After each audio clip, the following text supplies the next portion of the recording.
क्रांतिकारी अभिनंदन। अभी हमारी आंदोलन के किस्से उसका ही हमेशा होगा जो साथी जय भगवान शुरुआत में बता रहे थे। हमारे कितने दिनों पहले तो 1 दिन 2 दिन का आंदोलन था, 50 दिन, 4 महीना, 70 दिन, 60 दिन, ऐसा लंबे लंबे आंदोलन। लेकिन पहले जितने वो 2 दिन के आंदोलन में कुछ मिलता था, अभी जो है हरियाणा के हमारे मजदूरों ने सीटू के लाल झंडा लेके वो जितने भी लंबे चले वो लेके ही उठा है और ये पूरे देश के मजदूरों को इसका हौसला बढ़ाया है। चाहे हमारी आंगनबाड़ी की 4 महीने का हड़ताल हो, चाहे हमारे आशाओं का 73 दिन के हड़ताल हो, हमारे ग्रामीण सफाई कर्मचारियों का भी चलने वाले हड़ताल हो, ग्रामीण चौकीदारों का हो, और जो सारे जो हमारी निर्माण मजदूरों का, ये सभी ने अपने जो छाप है पूरे भारत के मजदूर आंदोलन में छोड़ा है। इसके लिए आप लोग खुद को भी बधाई दे, आपका हमारी तरफ से भी बधाई।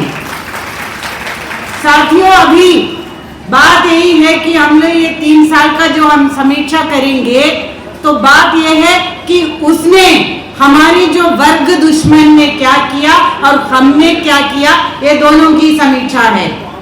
और जो हमारे ऊपर में जो हमले, हर तरफ की हमले साथियों ने बताया, विस्तारित बोलने की कोई जरूरत नहीं है।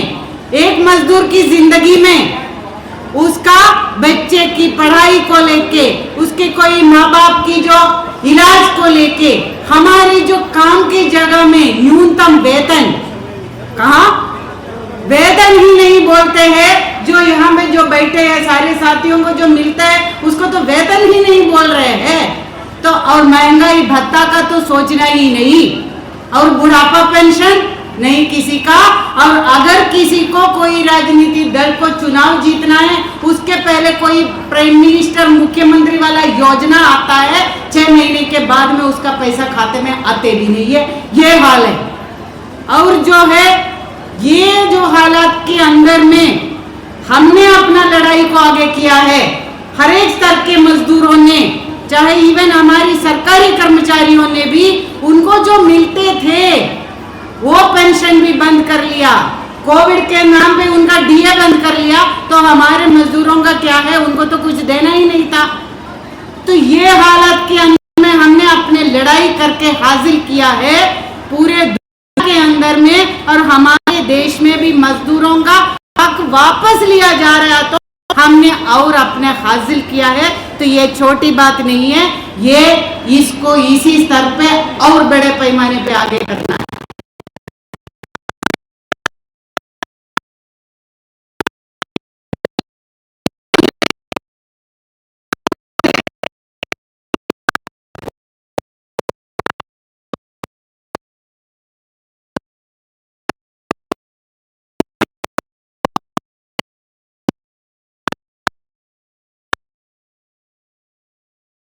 तुम कुर्बान कर रहे हैं अपने लोगों के ऊपर में, उनको रक्षा नहीं कर पाया है और हिंदू मुसलमानों में बांटने का कोशिश किया है। और हमारे फौजियों का जान पे तुम अपना वोट लेने के लिए कोशिश मत करो, और हमारी अपनी बुनियादी हकों को दो। यही करके हमने 9 जुलाई को आंदोलन किया था। उससे पहले हम बोलते थे गाजा के बच्चों का, फलस्तीन की बच्चों के ऊपर में नरसंहार के खिलाफ में कोई बोलते तो बोलते, अरे ये लोग क्या करते हैं लाल झंडे वाले, वो तो अमेरिका वाले तो यार है, दोस्त है।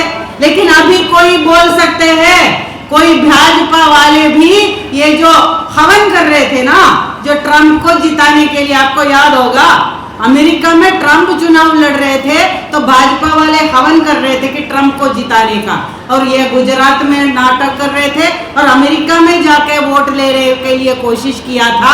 अभी क्या बोल रहे थे, हमारे बच्चों को, हमारे काम करने वाले को हवाई जहाज में हथकड़ी पहना के वापस भेजा है, घुसपैठी बोल के। तो शर्म की बात है कि उसने निंदा भी नहीं किया है। ऐसे सरकार है यहाँ पे।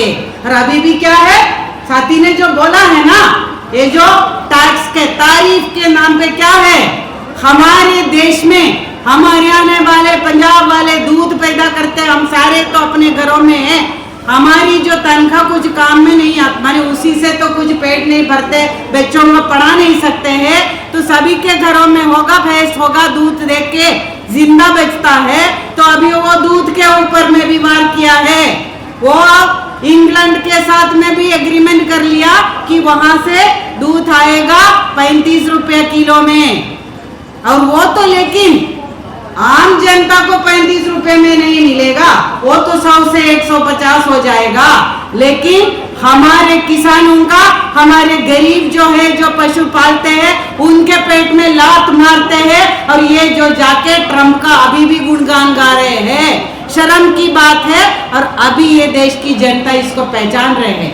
वही 9 जुलाई में देखा है, हम बोलते हैं साम्राज्यवाद के खिलाफ, तो अभी लोग सुनते हैं कि हाँ ये बात भी सही है, ये साम्राज्यवाद के खिलाफ में हमें भी बोलना है, अमेरिका जाति कर रहे तो उसके खिलाफ में बोलना है। ये आज की स्थिति हमने पैदा किया है साथियों। और वही वो 9 जुलाई के बाद में ये क्या किया, ये मोदी कुछ सबक सीखा, उसकी यार ने भी उसका ऐसा पूरा नंगा कर दिया कि उसका बेशर्म से जो है चुल्लू भर पानी में डूब मरो, हम बोलते हैं ना, ऐसा हालत इसको कर दिया। फिर भी वो नहीं सीखा। उसके बाद में बहुत सारे ऐसी नीति चला रहे हैं, वो नीति अभी एक तो बिजली का बिल लेके आया दोबारा, हमारे किसानों से बोला था कि यह स्मार्ट मीटर और बिजली का निजीकरण नहीं करेंगे, कोई कानून लेके आएंगे तो आपसे पहले बात करेंगे। वो किसान आंदोलन ने बोला था, अभी लेके आ गया।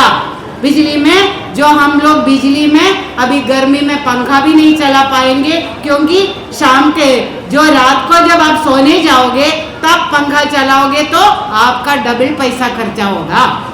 ये स्मार्ट मीटर है, तो ये लेके आया एक। और दूसरा अभी बोला कि श्रम कोड के खिलाफ हम आंदोलन कर रहे थे, तो श्रम कोड जो काम का खंडा बढ़ा रहे हैं, जो बोलते हैं आर्टिफिशियल इंटेलिजेंस है, रोबोट आ रहे हैं काम करने का, तो हमारा काम तो कम होना चाहिए, हमारा तो टाइम ज्यादा मिलना चाहिए कि हमें आराम करने का, लेकिन हमारा काम का घंटा बढ़ा रहे हैं, हमारे बेरोजगारों को नौकरी नहीं दे रहे हैं, लेकिन हमारी काम जो काम में जितने लोग हैं उसका काम का घंटा बढ़ा रहे हैं। वो श्रम कोड के खिलाफ हमने लड़के अभी तक रोक के रखा है, तो वो राज्य सरकारों के जरिए वो करवा रहे हैं। न्यूनतम वेतन लागू नहीं कर रहे, जिसके ऊपर न्यूनतम वेतन है वही खत्म कर रहे हैं। अभी जो साथी बोला है कि यहाँ पे न्यूनतम वेतन 10 साल से लागू नहीं है, अभी बढ़ाया नहीं है 10 साल से, तो अभी हम लोगों का लड़ाई के लिए उसका बोर्ड का गठन कर लिया,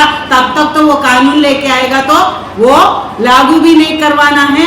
ये हम लोगों ने जो लड़ाई कर रही है, तो अभी श्रम नीति लेके आया, श्रम नीति लेके आया कि उसके अंदर में उसने बताया कि हम मनुस्मृति के आधार पे ये श्रम नीति चलाएंगे। ये तो देश का आजादी के ऊपर में उसका चुनौती है। पूरे भारत, स्वतंत्र भारत का हम बोलते हैं संविधान किसने बनाया है, उसका मुख्य जिम्मेदार जो थे कि जो भीमराव अंबेडकर, जो बाबा साहेब अंबेडकर का तो नाम लेते हैं लोग संविधान के साथ में, तो अभी जो भीमराव अंबेडकर ही था पूरे स्वतंत्र भारत का सबसे पहला श्रम मंत्री, लेबर मिनिस्टर था। उन्होंने महिलाओं के लिए समान वेतन लेके आया, उन्होंने ठेकेदारी के खिलाफ में और जो है दलितों के लिए, उसके लिए जो काम करते उसमें भी न्यूनतम वेतन लागू करने का कानून लेके आया।